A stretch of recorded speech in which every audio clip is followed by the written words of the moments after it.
Professor Singer, Peter, thank you so much for this occasion to speak to you about true pricing. And the first question to you is, what's your opinion about true pricing?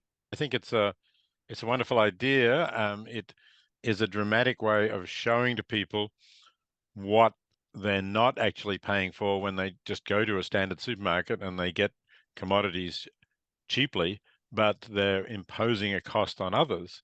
And the idea that we can have the opportunity to understand what it is that we're imposing on others and what it would cost us to really pay the true price of the product is, I think, an excellent educational tool, and I hope it spreads.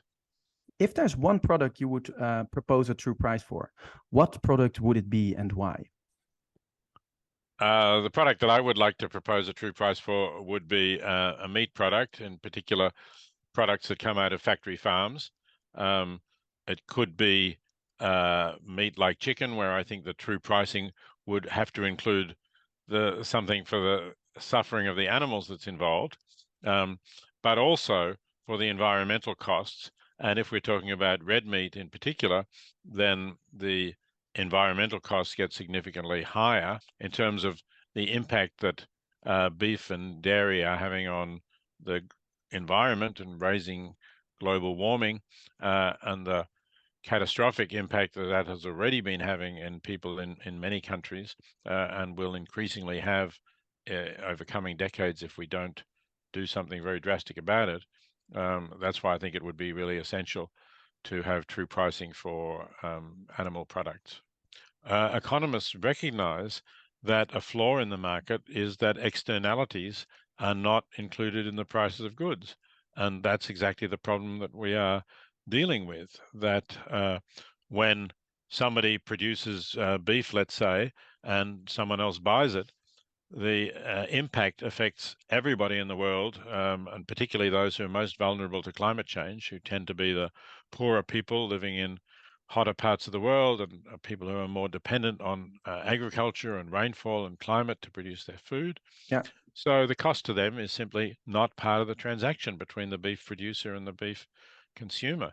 So I think we should be able to get political consensus on the idea that even if we stick to the principles of a free market, it must price in the externalities and compensate the people who are harmed by that transaction, but are not part of the transaction.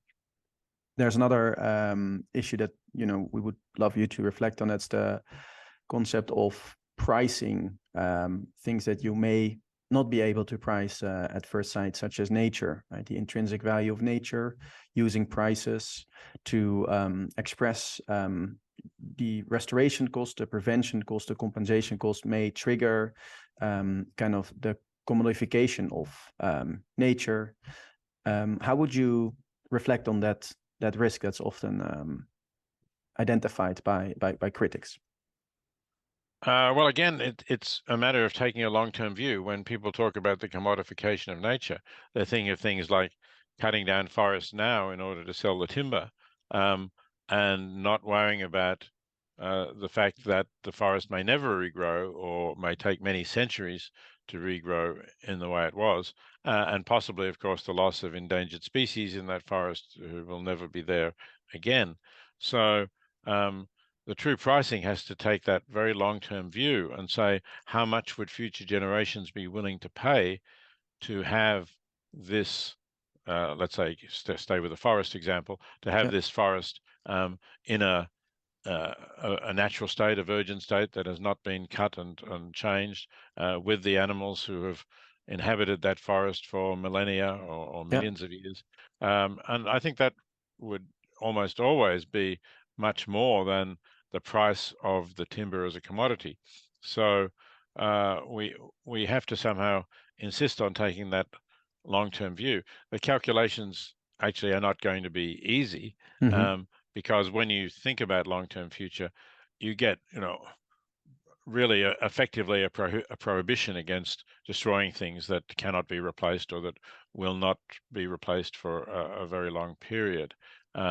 You could say that you're giving almost infinite value to the preservation. Now, I don't think anything really has infinite value, but a very high value that should protect it against being treated as a commodity for the present generation only.